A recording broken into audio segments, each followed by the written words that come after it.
Yo, yo, yo, yo. Hey, guys, welcome back to another awesome edition of the Best Practices Show podcast. My name is Kirk Behrendt, and I have only one goal, which is to bring you great thinking from great leaders in this industry to help you create a better practice and better life. And today, got a friend of mine, Mark Paget, who is the executive director of the Wisconsin Dental Association. And we talk about what it means to be a dental entrepreneur and the natural challenges and where we're headed and how we're going to support these people. It is awesome. So check it out. I know you guys will enjoy it, and we'll see you soon.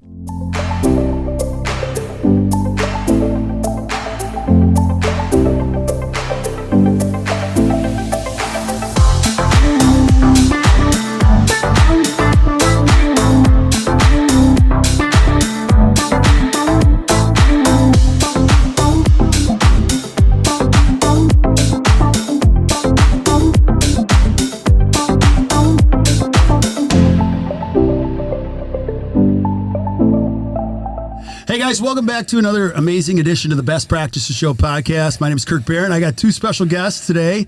And this is extra fun for me because we get a chance to hang out and do this live and in person. And so I've got my regular guest, Dr. Barrett Straub, and a new guest, Dr. Mark Paget. Mark, thanks for being on today, brother. My pleasure. All right, cool. And today we're going to be talking about some of the things that we're up to.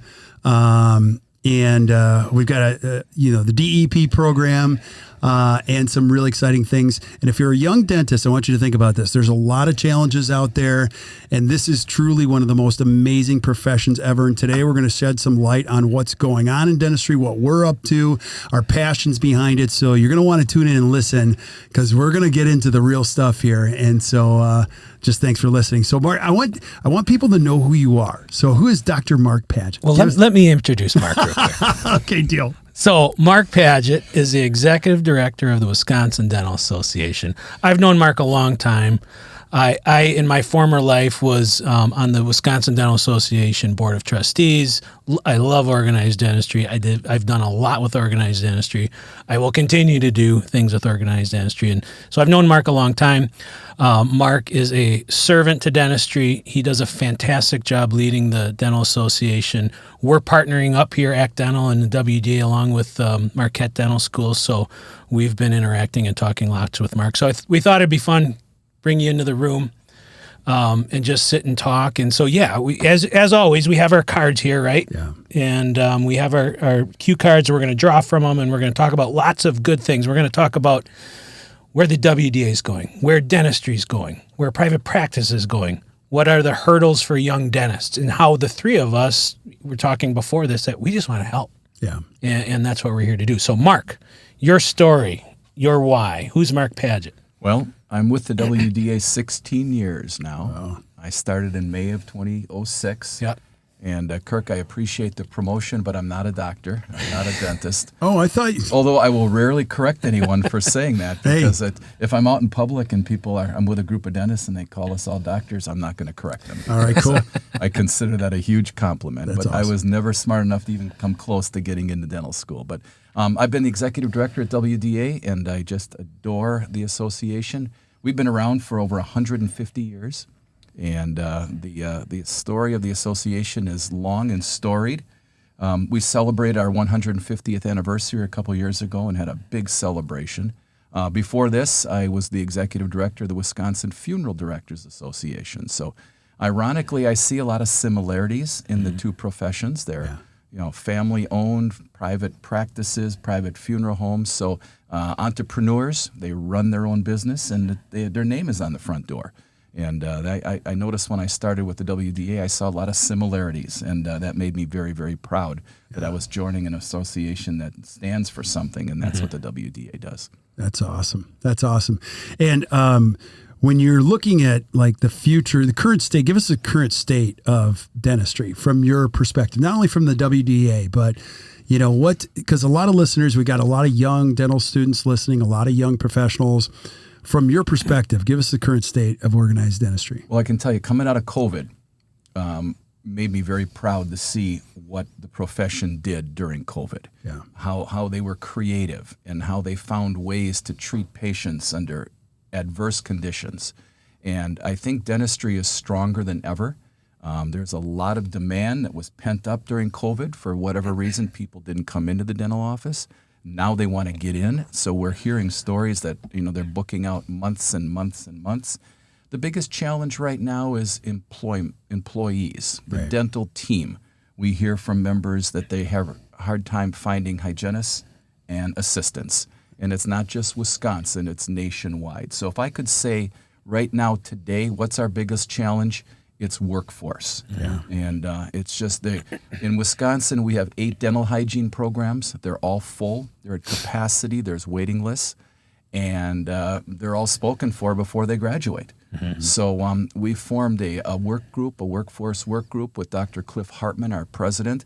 And we're trying to find ways to beef up the workforce. And we've met with the technical college schools about expanding their enrollment. We've met with the technical college system to see if they can start some new programs. And so far, we're getting a lot of heads nodding around the table in the room. They all know there's a problem, and now we just have to find solutions in creative ways. We do know that COVID forced a lot of retirements. Right. We heard from a lot of dental hygienists and assistants. Maybe they're in their mid to late 50s, early 60s. They were thinking about retiring, and COVID just helped them make the decision. Yeah. And so we saw a lot of retirements, and it all happened so quickly. Right. And so that's our biggest challenge right now, I would say. Yeah, and I'll throw this in there. We'll start with the big view, and then you guys take this apart. You guys know I'm very biased about this. I love this country. I love this profession, and it's an amazing place. And I think that's the first place I'd start is like if you're, and not to disrespect any other countries that might be listening to this, but everybody has an opportunity and power of choice. And so as we look at growing an economy like healthcare and other things are challenges for this great economy, but this country needs small business. It needs leaders. Our profession needs leaders. And so one of the things that we're crazy passionate about here at ACT Dental, and we have a small training room, and we're just committed to really helping this profession. And I shared this quote with you. This is one of my favorite. As somebody said to me, Kirk, you're not really a leader until you develop other leaders that develop other leaders. And at that point, when I heard that for the first time, I was like, holy moly, that's our responsibility. That's our calling, is to, to develop people so that they can go back out and create an impact not only in their community, but to their patients, be great, spouses, significant others, great parents, all those things. And that's a big part, if you're listening, why you went into dentistry. It wasn't that, oh man, I couldn't stop thinking about how I'm going to work on teeth. That's part of it. Part of it was there was a strong why. And so I think one of our goals passionately is these kids coming out of dental school, we want them to know that they have a choice. There's a lot. They can go into public health. They could go and work for a big organization. They could go and start their own practice. They could go into a lot, but given the opportunity of choice and given the choice, they can create a great practice and a great life. Would you agree with that? 100%. 100%. Yeah. And so I feel like that's the crux of the challenges. These things are important. I have friends that own businesses that are restaurant owners, investment, organizations, website designers. They all say the same thing. The workforce is a challenge. This soon too will work itself out. And I want you to know, as a dentist, if you're listening, like, dentistry is an amazing profession. You know what's really cool? There's no rules. You can create a great organization that takes care of great people that will ultimately take care of patients. You can pick your hours. You can choose your fees. You can choose who to work on. You can choose what days to work. You can choose what type of dentistry. There's no rules. Right. Once you start to figure out who you are, I want you to think about it. You could do anything you want to do. And what we want to do is provide tools so that people go, I can practice this way. Yes, you can. So I think it's the first part of it, is just understanding that and the choice behind it. So. Yeah, I'll piggyback on that. I mean, that I always say that's one of the reasons that dentistry is the best profession. The amount of freedom that it allows dentists to, especially when they own their own practice, then they literally make all the calls. Right. Work when you want, work on who you want, work with whoever you want. The choices are endless. So I think the three of us agree. The profession is amazing. We're here to protect it. We're here to promote it and further it. 16 years ago, when you got to WDA, you came up to Port Washington you took me out to lunch. We sat down. You showed your leadership skills by just saying, "Hey, I'm new here. Tell me what's important. Tell me what a young dentist wants to know. Tell me how I can be an effective leader here." And in 16 years, I can't believe it's been 16 years, but in 16 years, you've proven great leadership. I would like to know, give us the state of the union for dentistry and kind of how the WDA and organized dentistry kind of fits into that. Well, we currently have about 3,100 members across the state, and they're in all different practice modalities. Kirk, you mentioned some are in public health. They work for FQHCs. Some own their own practice. Some are employee dentists. And we have a real cross-section. The age of our members varies dramatically. We have some members in their 80s. We have some members in their mid to late 20s. Mm-hmm. And that's so exciting for me to go and meet with these young dentists to get a vision for where they see things going. One of the great joys I have is every year when Marquette welcomes their incoming class. I was down there last week to welcome the D1 students. And there's 102, I think it was this time. And they're so anxious and excited to go. And then I see them in 4 years when they graduate. Mm-hmm. And then we find out where they're headed and what they want to do and what their dream is. And like Behrendt said, they can do anything they want. Yeah. And that to me is so exciting to see and track these young people. And, we have a student trustee on our board. Mm-hmm. We have students in our House of Delegates. And now as they've graduated, I've kept in touch with them. I get to know them a little bit, and I see how excited they are when they buy their own practice. Yeah. Or they buy into a practice, and they take such pride and ownership in that, and it makes me feel good. Yeah. And not that I had anything to do with it, believe me, but it's like raising kids, and you're so proud of them when they do good and they do good things, and that's one of the most rewarding parts of my job. And then watching how our members get creative when they face challenges. We talked about COVID. We're talking about workforce right now. And bet your bottom dollar, dentistry is going to find a way to get through all these challenges. It always has, and it always will. Yeah. Now, a couple months ago, Behrendt, we've known each other for a long time, and had a great opportunity to work together. And it's been more than a couple months. It's probably been, has been brewing for a year and a half, year plus. We sat down, we had an idea. And the idea, let's talk about why the idea developed and what the inherent challenges were. As you were talking to Marquette, they were talking to you, and you were talking to us. What was the motivation behind the conversation? Well, we've been talking about this for a while. Mm-hmm. And our for-profit subsidiary, President Mara Roberts and Brenna Sadler, our Director of Membership and Communications, we brainstormed one day. And we hear young dentists coming out of dental school with really good clinical skills. They have good hand skills. They're really, really good dentists. But the thing that they don't feel confident about is the business side of dentistry. Right. Whether it's IT, whether it's HR, whatever it is, running the business side of it.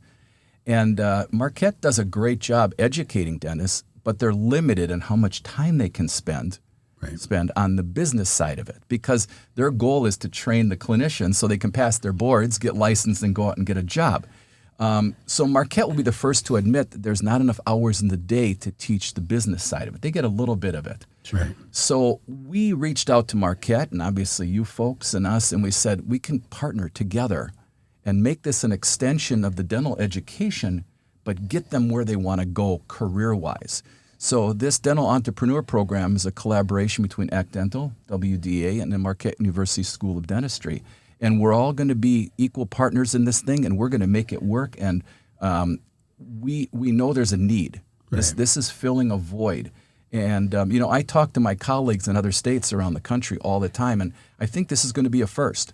I think this is going to be the first time that a state dental society partnered with a dental school and an entity like ACT Dental to provide training and skills to help them take that next step. Yeah. And whatever that next step is, we don't know, but we want to be there for them. Yeah. And I want to talk about this too. So we, as we were doing this, you gave us a list of people to speak to. And these stories are amazing. There were some heroes. Like I absolutely loved that research project that we did, because I was calling dentists I didn't know. And they were fairly young dentists, fresh out of school for the most part, within 10 years of graduation. And all we did was listen to them. And the stories were incredible. And you know about these heroes. I affectionately call them like some of the young heroes that we have. One person, I won't name any names, but she said, I built the first practice and then I started a second one. I'm like, this is amazing. How did you figure this out? She said, well, there was nobody to help me. So I just researched it online. I'm like, you did all this online. And she said, yeah, it was hard for me to find specific help to build practices. And so I just figured it out. And she said to me, I wish it would have saved me a lot of time had I had a program or something. And I'm like, oh my gosh, but these stories were amazing. And, without mentioning names, what stories resonate with you? Well, it's very similar because one of the things I enjoy most is speaking with members. Yeah. They call and we talk, and they they vent a little bit and they look for help. As an association, we have a lot of resources, products, and services, benefits to help our members. But sometimes what they want to do is just talk and bounce things off of somebody, and that's what I think programs like this are going to allow them to do, where they have a safe space where they can ask questions and not feel embarrassed, or ask questions and not go away feeling bad about themselves. Yeah. But the young people that I've tracked through dental school, and now some of them are my bosses. Yeah. Now I have some trustees that were as students I got to know them a little bit. Then they came on, and now they're actually on our board. So now I'm working for them, and that makes me feel pretty good. That is so cool. Now, I'll share this story because I'm 52 now. I don't care. And you guys have heard me say, but like 25 years of owning my own business, the first 12 were the hardest thing ever. I thought about quitting this business more than 10 times just because you're trying to figure things out. You're trying to figure out how to communicate with team members. You're trying to figure out how to handle the money, and you're trying to do it all on your own. And so, if you're a young dentist coming out, I think one of the things to recognize is owning your own business. It's not easy.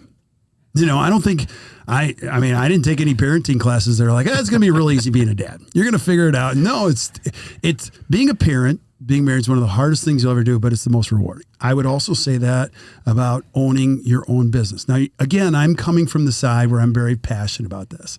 And I tell my kids this, and please forgive me, like the only job security, this is just talk inside the Behrendt household, is owning your own thing.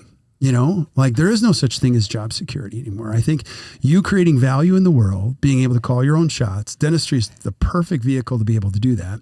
And so it's hard getting started. You always talk about being an entrepreneur, being lonely. So these young dentists, it's tough sometimes. You don't have anybody to call on. You don't have anybody to listen to. Right. My beer's sitting on our cue card here called Biggest Fears or Challenges for Dentists. Is it the beer or the cue card?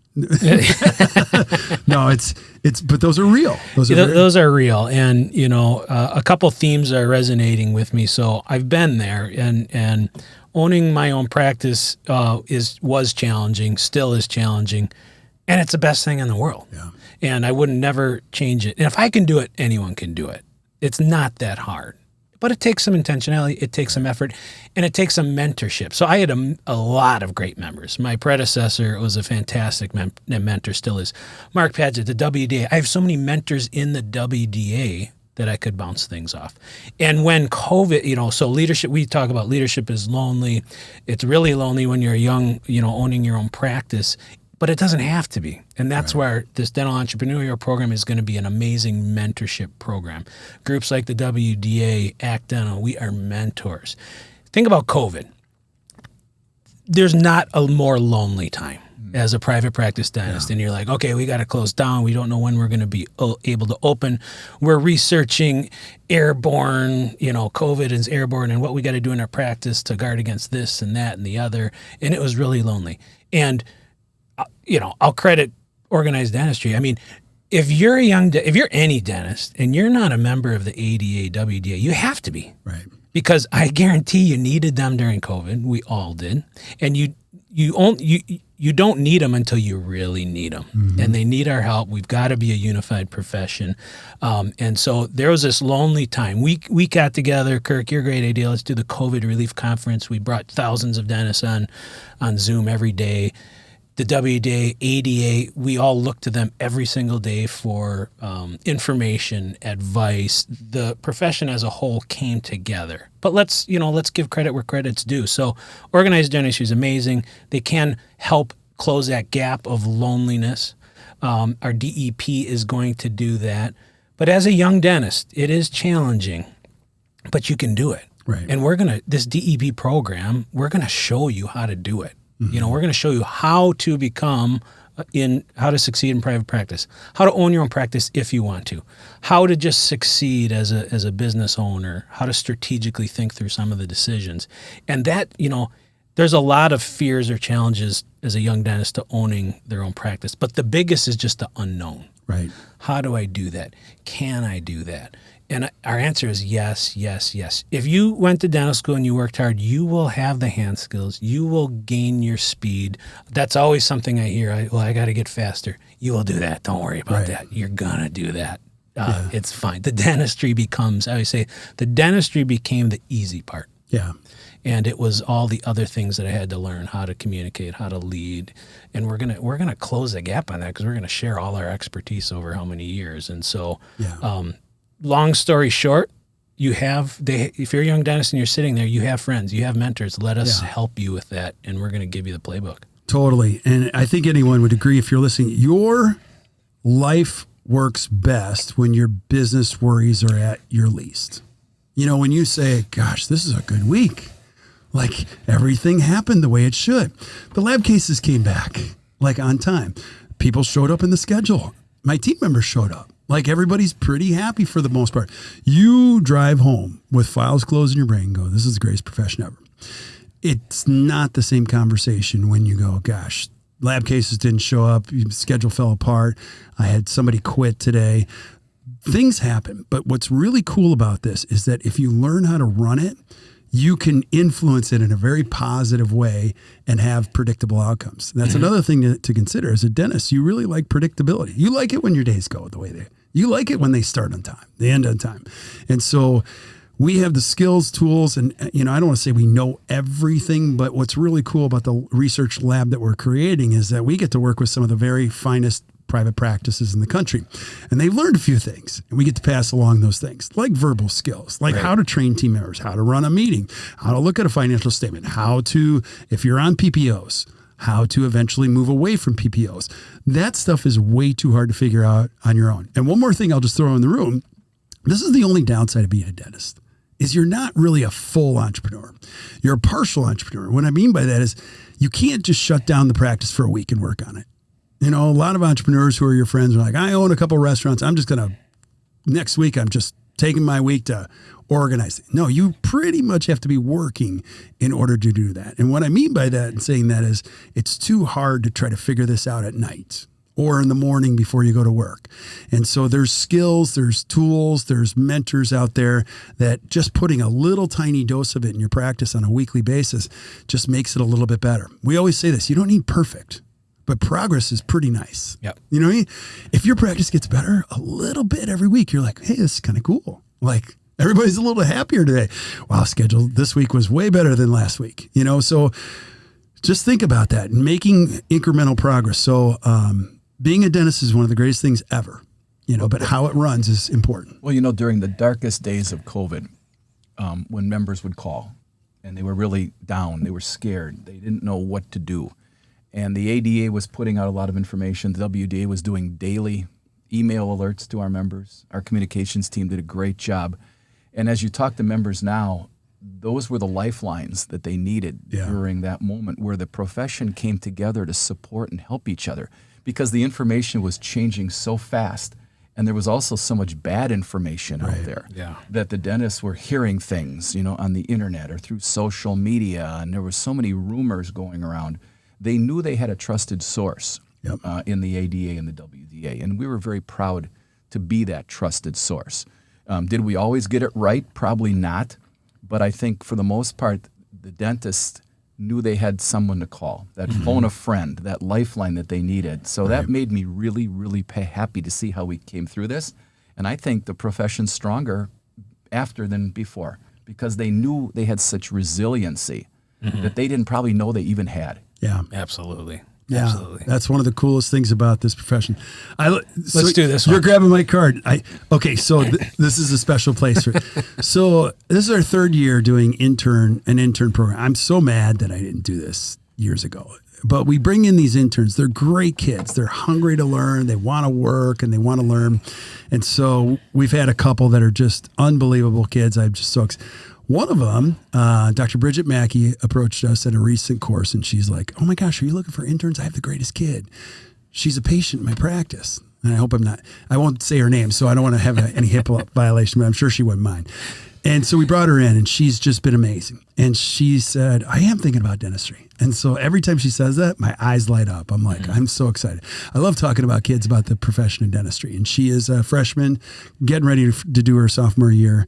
And I'm like, what would you say to any young kid who's thinking about dentistry, either a high school kid or a college kid? And I'm going to ask you both. What would you say? Well, my reaction to that would be it can be anything you want it to be. Yeah. You are not going to be pigeonholed. You're not going to be put in a corner. You're not going to be labeled. You can do anything you want to do in this profession. If you want to own a practice, if you want to work for someone, if you want to work in public health and make a difference in the world, or whatever your calling is, go in the military. There are so many opportunities out there. Right. But I know, Dr. Straub probably has more stories than I, but the dentists I talk to, a lot of times they got into this because they did have a mentor, or the dentist that they went to as a child. They looked up to him, and then they became a teenager, and they went and shadowed him one day, or they, whatever. We hear stories like that all the time. There's a young dentist couple in Hartford right now where they bought the practice of the dentist she used to go to as a child. And, those stories you can't make those up. I mean, those are real.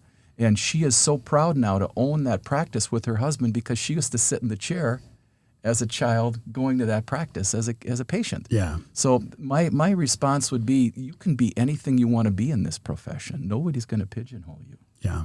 Yeah, what would you say? Yeah, I love that answer, and I'll piggyback on top of that. Dentistry is one of the few jobs/professions that allow you to truly create the life that you want. So a lot of people, unfortunately, their job gets in the way of the life they want to live. Dentistry, and as a private practicing dentist, I'm going to say, own your own practice. Why? Because literally you can create the life you want. Right. You don't want to work the week of Christmas? You're the boss. You don't have to work. You don't want to work Fridays? You don't have to. Right. You want to not work till 10 o'clock? You don't have to. You want to go home at 2? You can. So my point is that you got to be successful. You got to be a good leader. You got to more importantly, do great clinical care. Right.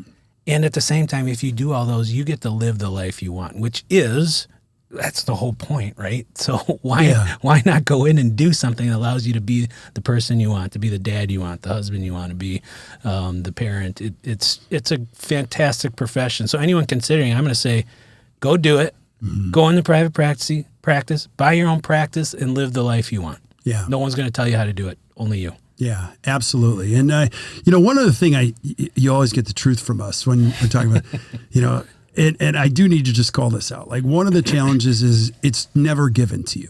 No one is just given that. I think the important thing to understand in owning your own business is you have to become the kind of person that deserves what you just described. Mm-hmm. So it does fall on your shoulders. And this is my state of the union for the entire world, not specifically dentistry. A lot of people want the medal from the marathon, but very few want to do the training. Mm-hmm. They just want the medal. They don't understand that the 16 weeks of training is that's your reward. Mm-hmm. The medal and the race, that's like the cream on the top. That's the fun part about it.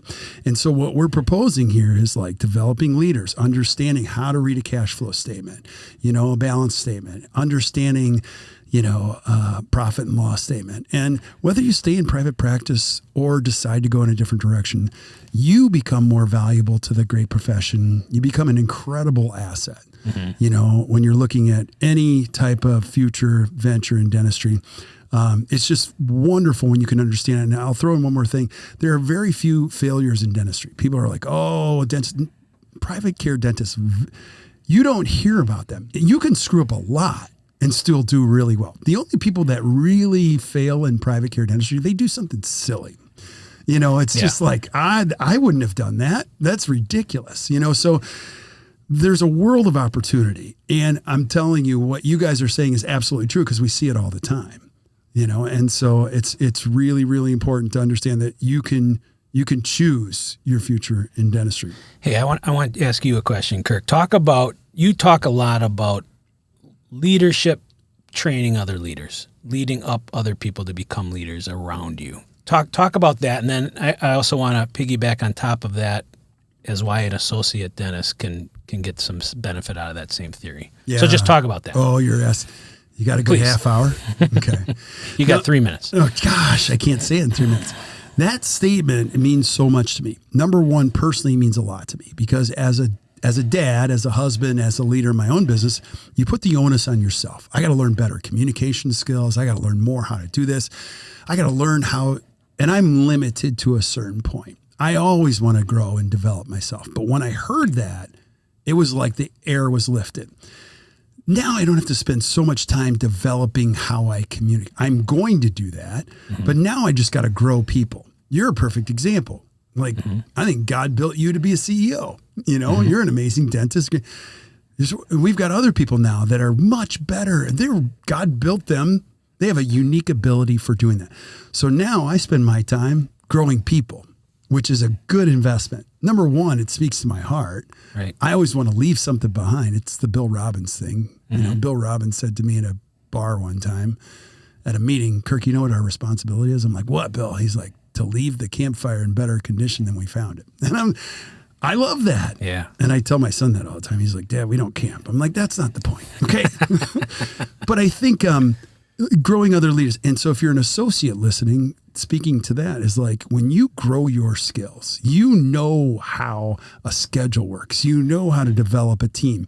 You know how to run a meeting. You understand a balance statement. You understand more about how to be a leader. You know how to grow a chairside assistant, become more than just a chairside assistant, but a restorative partner. You really help a hygienist grow and get somebody healthy. You know what I mean? Now you're changing not only them, yourself, you're changing the profession. We always say there are people that change lives and there are people that fix teeth. It's not the same profession, so, and I know that's why you do this. I know that I would never say, gosh, I shot a podcast today. It was awesome. That's what a waste of time that was, or I went on and did a talk and, like, I would hope that people see this in a bigger fashion. So yeah, Mark, you lead a lot of people. I don't know how big the organization is, but you're the leader of many people. Talk about your experience with that and building up the people around you, because I know I've seen firsthand that you do a great job of that. Well, we've got a great team. We have about 30 employees who work for the association. And then we have 26 local dental societies that have their own boards. We have our board. We have a for-profit subsidiary that Mara Roberts does a great job running. So it all depends on, what's your leadership style. And my style is let people do their job and get out of their way, hire the best people you can and get out of their way. If they need you, be available for them, but don't micromanage, because that's going to be a problem for you, because if people know they don't have the ability to make decisions, they're not going to make them. Right. And then you have paralysis set in and nobody does anything. Right. But leadership, extends beyond the dental practice too. We have a lot of dentists who are leaders in their community. They're leaders in their town. They're on bank boards. They're on the Little League board. They're leaders of the community. So we always stress, when we do our leadership training, think beyond the practice. Now, that's a big part of what you do, your practice, but we can help you and you can be better leaders in your community. And it's amazing how dentistry, and I keep going back to my funeral directing days, you are pillars of the community. Yep. People look up to you. They know who you are. Sometimes it's a little uncomfortable, right? When you're at the grocery store and they yell across the aisle, hey, Dr. Straub. But you are leaders in the community. And then they look at your practice in a different light. Right. And that's what we try to show our members is, get outside your four walls and get to know the community and be leaders. And boy, they do it. They do a great job. Yeah, I love that. And that's one of the things, I'm glad you guys said that. It is one of the things I would tell a young dentist also is, other than the freedom, other than owning your own practice, dentistry gives you the opportunity to be a leader. Yeah. And there's lots of different ways to be a leader. We always talk about, what's in your 2 columns. So when you pass away, your whole life is going to be, summarized in 2 columns in an obituary. What goes in there? And at the end of the day, it's like, what impact do you have in life? What's your legacy? What are they going to tell you around the campfire? And dentistry just gives you such a easy opportunity to make an impact in people's lives, whether it's your assistant, whether it's your hygienist, whether it's your patients, whether it's the community and the civic organizations. It's really a great opportunity. It's a noble profession, and it's awesome. Yeah. So I've got one more question before we talk about the DEP, what people can expect. Yeah. We're going to do a couple follow-ups, maybe every year, just kind of do an update. But 5 years from now, we're going to be sitting in a room similar to this. Mm-hmm. And I want you to tell me, what are we talking about? What do you hope we're talking about 5 years from now? When you look at this great profession, where we're headed, what do you hope we're talking about?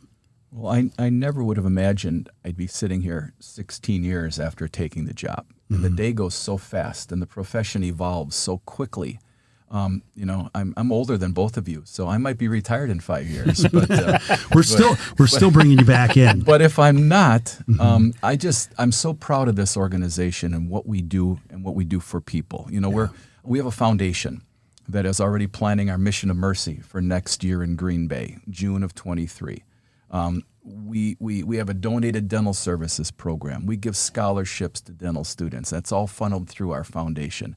We have a for-profit subsidiary that provides insurance products and IT solutions for our dental practices. So every day we get up, our goal is to help our members succeed. Yeah. And we've got a phrase: "We've got your back." We have an office in Madison that handles all of our advocacy and all of our legislative work, and we interface with all the regulatory agencies. So a dentist knows that somebody's got their back. Yeah. Somebody's looking out for them because their job is to help people, and they know that they've got somebody that they can turn to when the chips are down. And we want to be that place where they say, boy, I'm stuck here, or I don't know where to turn. And, even if we don't have the answer, we'll find it. We'll search it out for them, because the dentist's job is to be a dentist. We want to be there to help them with all the other things. So 5 years from now, I'd like to see WDA bigger, better, stronger than ever as we add programs like the Entrepreneur program. We've added so many programs over the last several years. We have a supply program that helps our dentists, take advantage of group buying power to get better prices on their dental supplies. Because as a private practitioner, they don't have the negotiating power of some of the bigger practices. So that program is saving our members thousands and thousands of dollars. And that was one of the programs that I was really proud to put together several years ago, because it's got a tangible payback, a tangible benefit. Advocacy, okay, you can't put a dollar value on it. Maybe you can. But boy, I always say to people, if we weren't there, if the ADA wasn't in Washington, if the WDA wasn't in Madison looking out for you, where would dentistry be? Because who would speak for dentistry if we didn't? And that's a scary thing, isn't it? Yes, that somebody is going to determine how you practice, and without knowing anything about the profession. So we have an office in Madison. Our main office is in West Dallas, but we have 3 people in our Madison office. And then we have a contract lobbying firm that we work with, and their job is to protect the profession. And if we see a bill that's introduced that's bad, we're going to kill it. We introduce a good bill, we're going to make sure it passes. But the dentist can sleep at night knowing that somebody's got their back in Washington, D.C. and Madison. And, not to get into politics right now, but those are scary places right now. Right? I mean, those are, who knows what's happening in D.C. these days, or Madison. So WDA is looking out for our members. Yeah. Awesome. And I would say, back in the day when I was involved in the PAC and the PAC with the WDA, and, the WDA in Madison is representing all of dentistry, not just the members. So, one of our core values is give greater than get. WDA does that every single day. They're in Madison, they're in Washington, and they're fighting for the patients and the profession of dentistry, whether you're a member or not. And I think that's says a lot. Well, we just, in the last budget cycle, we were able to finally get an increase in Medicaid reimbursement rates, the fee schedule that dentists get for seeing Medicaid patients. That's going to allow more dentists to see Medicaid patients. So if you're someone on Medicaid and you've had a hard time finding a dentist, this 40% increase might open up some chair time for you. Yep. So, even though, we advocate for our members, we also advocate for the public. Right. And that was one of the things we worked on for years. I think you were on the board, Barrett, Yeah. when we started that. Sure. And how many years ago was that? Long time. That's 16. Awesome. Yeah. That's awesome. Now, Okay, I want right. to get into the DEP, like what, unless you have a couple Well, of. I think we should do that. Okay. I want to get in. I want to tell everyone exactly what this is, what we're going, what they can expect, what we're going to offer. But first, I want to know what our producer Andy's thinking about today. Oh, We have a part of our segment where our There you producer go. always comes in and he's wondering every time he's wondering something. Andy, now, what are you I thinking will about tell you- today? Wait, before he goes, he always makes me a little nervous. Andy's amazing. totally. So we just had to do an exercise where we had to match our team members with their some favorite songs as a child. And A blind challenge. and And Barrett- who won, Kirk? I didn't. So he just keeps us on our toes. So Mark, we have no idea what Andy wants to know here. So Okay, guys. So it's, summer is wrapping up and it's vacation time. So it got me curious. I was thinking back to my childhood and taking vacations. I know both of you took your families on vacation recently. So I was thinking of the National Lampoon's Vacation movie. And I wanted to know, as you guys look at yourself, being a dad, what type of Clark Griswold are you? Do you see yourself as? Are you somebody who's, I want to go see the largest ball of mud. I don't care if it takes us off schedule or, we just have to see this, or does everything have to be by the book, planned as it is?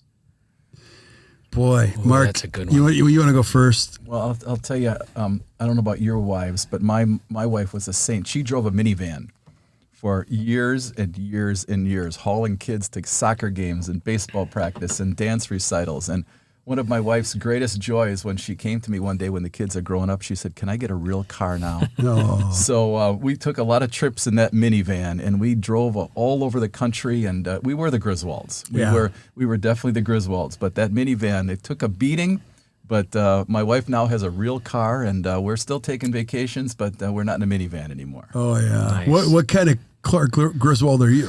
I'm very much we have a schedule. Let's stick to it. Let's go. I would want to drive fast and get there as soon as humanly possible. The bathroom totally stops see every that. 45 minutes is annoying to me. So that's my version of Clark Griswold. Is that why you've never asked me to go on a road trip? I have to go to the bathroom every 15 minutes. Right, Yeah. right. So How about you? mine would. I have a special place in my heart for Clark Griswold because I watch those, and I always say to everybody, like, "Good talk, Russ. Good talk." I do that all. So, but I think my kids would say I'm more like Michael Scott than I am Clark Griswold. Like I just love having fun, but in a politically correct way. Not so. I'm not a structure guy. Yeah. I go where the energy goes. So Right. where do you guys want to go? I don't know. Let's go over here. This place looks good. Dad, there's nobody in there. That's fine. And then we eat there, and they're like, "Dad, that's why no one was in there." And I'm like, "It was fine. It was good." So I'm very much an energy, fun guy. I want to capture all of this. My wife, I wish I could remember this board game, but gosh, it was. We just went on vacation. I'm going to encourage all the listeners to get it. I'll find out what it is and we'll put it in the show notes. But my wife loves doing things after dinner. So she makes us come home from vacation. We were in Mexico and it was a board game. And it was how well do you know your family members? So you get 11 cards. And so you have to put out the question. And so somebody has to guess. I laugh so hard on all these questions like that you're trying to learn about your team, your family members. And so my point is this is like, I want to go with that. Like my days are measured by the number of laughs, or stuff like that. So not that your day is any less than better than mine, but that's just how my brain works. So Andy, I love your question, man. Keep us on our toes a lot. We're going to Wally World, right? There you go. Yes. I would be the dad that would park way out there and try to convince everybody to walk, Right. be the first people out here. But Dad, there's nobody here. Right. Oversight, Yeah. What else, Andy? Andy, what would be yours? Oh, well, that's hard. As you guys know, I don't have any kids, but I guess I've learned over the time, it used to be very scheduled, like we're going on vacation, we need to do this excursion this day, do that. But as I grow older, just more time in that beach chair is perfect. And if something else pops up, great. It's awesome. That's all I have today. I can't think of anything else. Although, maybe you guys could pronounce that one singer's name. The young one that you didn't know. Since So we had to match team members with their favorite songs growing up, and one of them was Kesha. Yeah, I didn't know who I it pronounced was. it Keisha. You said Keisha. Yeah. Well, yeah, I've heard her. I know my daughters play her once in a while. Is she the one with the dollar signs Yes, in her logo? nice. Look at you. Wow. You're hip, man. You know what's going on. Lucky guess. Yeah. Yes, that's her. That is her. So apparently that she's pronounced Kesha. I'm going to have to look up what she sings now. I have no idea. So Yeah. I don't know. All right. So tell us about the DEP. So what can you expect? What is it? We can maybe speak on all perspectives. You go first. Well, as we talked about earlier, this was kind of a collaboration. We saw a need. We saw a demand for something that didn't exist. And we put our heads together, and I think we came up with a program that's going to be a year-long, monthly classes, monthly program, some in person, some virtual. Yeah. And over the course of those 11 or 12 months, we're going to instill some really good knowledge, and we're going to provide some mentoring opportunities, some networking, and you're going to be part of a team that's going to grow together. And Marquette University and ACT Dental and WDA, we are all in on this program. And, it may tweak as time goes on. We may change things up a little bit, but I think you folks have put together a great curriculum. And I think if you are part of this, you're going to come away feeling really good about things. And and we feel we've got it priced properly. We feel that it's going to be valuable. Yep. And Marquette is I talk to Dean all the time, and Dean Lobb is a wonderful man, and he'll be the first to admit that there's not enough time in the 4 years to really get deep into the business side of dentistry. Right. Mm-hmm.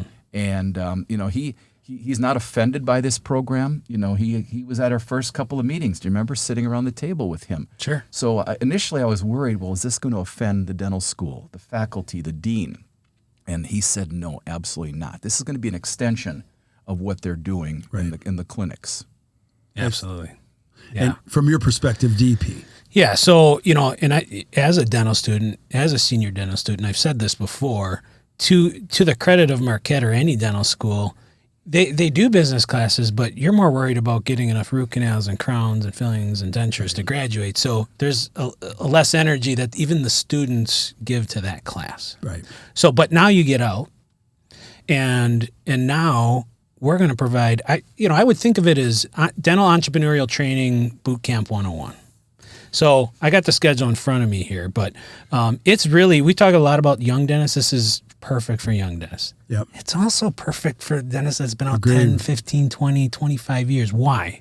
Because we're going to be covering the nuts and bolts. And this stuff, this is stuff that we've developed and we've tweaked and we've redeveloped and we'll constantly be redeveloping. So we're going to give, we're on Friday, September 23rd, 22, we're having people right here in Milwaukee.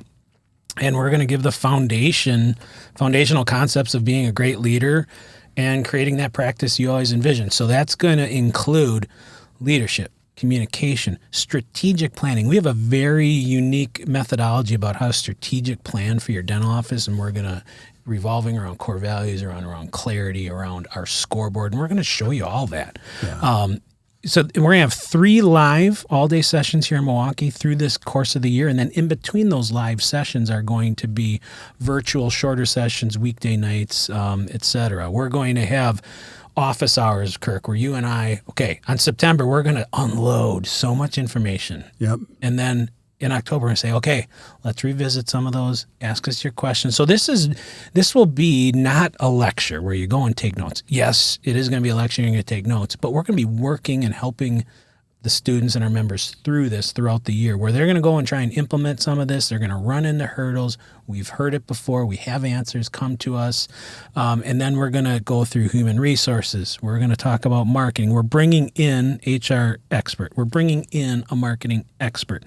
We're going to talk about how to create a money-making machine at your front desk. Mm-hmm. And these people at your front desk are so valuable. And I can almost guarantee they haven't been trained almost at all. And I only know that from experience. And so we're going to give you some tools, because how do you train them? You don't know. So we're going to give you some tools, the verbiage tools, the process tools, the systems that they can implement at your front desk that make your business better, make you look awesome, new patient experience, just some of those foundational things that, again, whether you're 5 years out or 25 years out, you need to be addressing. Yeah. We're going to hear from Mark and the WDA. We're going to go through the state of the union of the dental industry. We're going to talk about the question, where'd all your money go? This is something that we're launching this quarter. We're gonna give it to our to the Top Study Club here soon. But these folks are going to get part of this as well. It's our money tool. Yeah. It's how to follow cash through your practice. There was one day in my career where I'm looking at my P&L and I'm seeing good net profit at the bottom. And I'm like, I'm making a lot of money. And then I'm like, where is it going? Because I don't have it in the bank. And then the tax time's coming, like, you got to pay a ton of tax. I'm like, well, I'm paying tax on what? I didn't, So every dentist almost that I talk about has had that same day of reckoning where it's like, where is all my money going? So we're going to show dentists how to use your P&L and your balance sheet and your cash flow statement and what to look on each of those so that you can come up with what I call true profit. Yep. Not the net profit you pay taxes on, your true cash flow profit. At the end of the day, after all your bills are paid, after all your financing activities are taken care of, what is left over? What can you put in the bank after your taxes are already accumulated for? It's your true profit. So that's going to help so many dentists have a better conversation with their accountants, because accountants just aren't trained to do that. Right. So we're going to work dentists through that. We're also going to do, again, constant virtual office hours. And we're at the end, our last live session, we're going to pull it all together and how to take the leadership skills, the strategic planning, the financial concepts, the front desk, and put it all together in an operating method.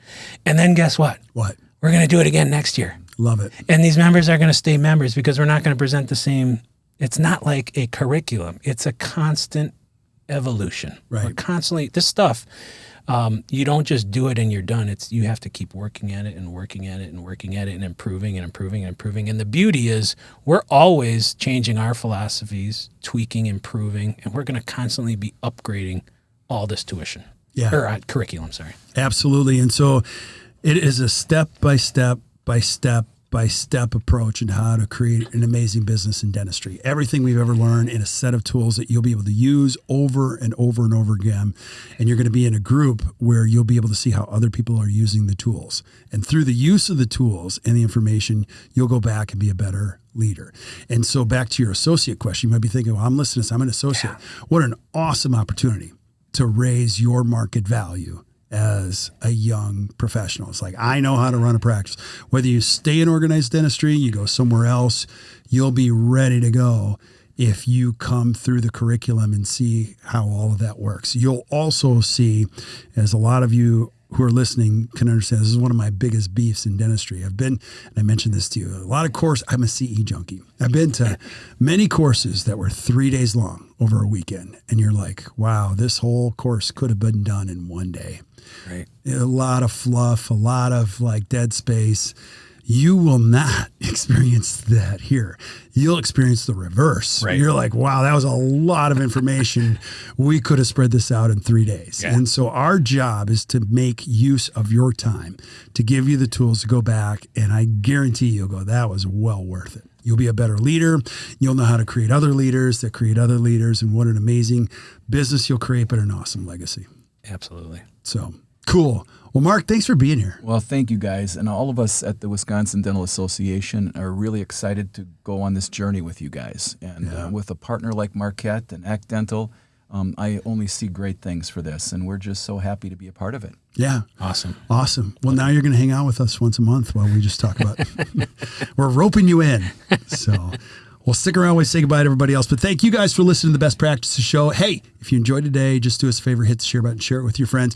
Join us for the DEP. You're going to see, if you weren't taking notes, we were taking notes for you. You can flip up to the notes in Spotify, Stitcher, iTunes. You're going to see links to everything that we've mentioned. You can click right on it. It'll take you right to the website. We're here to answer any questions that you have. And remember, your life runs best when your business worries are at your least, and that is what we're going to help you with. So until we see you guys next time, or you hear from us next time, keep watching Best Practices Show.